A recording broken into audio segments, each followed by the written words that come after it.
আমরা এখন হেঁটে হেঁটে মাঠে যাচ্ছি। মাঠ থেকে শুরু করি আমরা রাস্তা দিয়ে হেঁটে হেঁটে নাচতে নাচতে যাবো। এটা হলো আমার নাচের গ্রুপ। মানে আমি কোনো প্রফেশনাল ড্যান্সার নই বা প্রফেশনালভাবেও শেখাই না। এটা জাস্ট আমাদের পাড়ার ভাই বোনেদের নিয়ে বসন্ত উৎসবের জন্য একটা প্রস্তুতি। ফাইনাল দিন অবধি আসার আগে প্র্যাকটিস পর্বটা বিশাল। আমাদের সিজিত একটু তাকাও, হাই করো। আর এইটা হচ্ছে মৃত্তিকা রানী। আর আমাদের আসছে উদ্দীপ্তা আলুর বস্তার সামনে দিয়ে। এটা টিনা, মেঘনা। আসো মেঘনা। দিশা, রিমি, রোহিণী। আর তোর নাম কি রে? দিদীপ্তা। এটা পূর্বাশা দাস, তার সামনে হচ্ছে নীলাশা, ওইটা হচ্ছে কি নাম তোর? পল্লবী। তোর নাম? অদ্রিজা। মৃত্তিকাকে দেখানো হয়ে গেছে প্রীতি। আর তোমার নাম বলো? অদ্রিজা। আর প্রতিটা নাচের শর্টস তো আমি আমার চ্যানেলে ছেড়েইছি।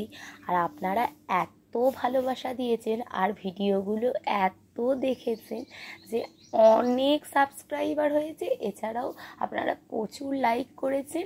আর এভাবেই আপনারা পাশে থাকলে আমি আমার ঠিক যেখানে যাওয়া বা পৌঁছাবার প্রয়োজন আমি হয়তো পৌঁছে যাব। আপনাদের এই ভালোবাসার জন্য আপনাদের অসংখ্য ধন্যবাদ। প্রতিটা ভিডিও আমি পোস্ট করেছি। যদি কেউ দেখে না থাকে এখনও পর্যন্ত, তারা অবশ্যই যেন আমার চ্যানেলের শর্টগুলো চেক করে, তাহলেই এই নাচের ভিডিওগুলো দেখতে পাবে। আর এটা হচ্ছে দোলের দিন। একটু ভাই বোনেদের সাথে দোল খেলে, অল্প করে ভাং বানিয়ে ভাং তৈরি করে খেয়ে, যদিও ভাঙের গলি ছিল না, তাও একটু ঠান্ডাই মতো, তারপরে আমাদের রং খেলাটা দেখুন। আমরা প্রচুর রং খেলি, আমাদের মতো খুব কম লোকই।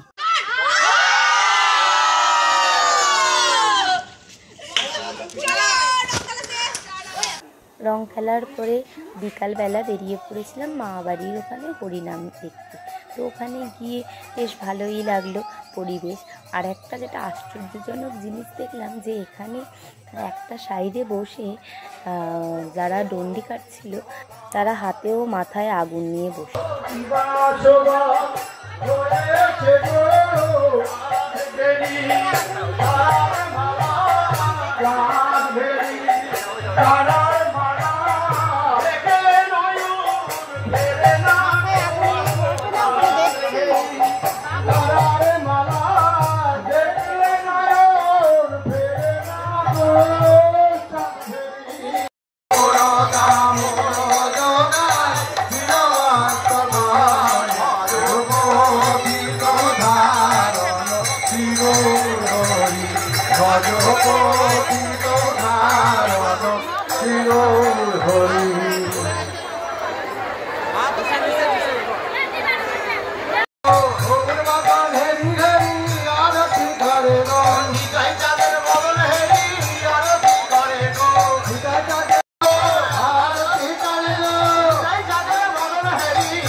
তারপরে বন্ধুদের সাথে দেখা, অনেক দিন পরে খুব ভালো কাটলো দিন।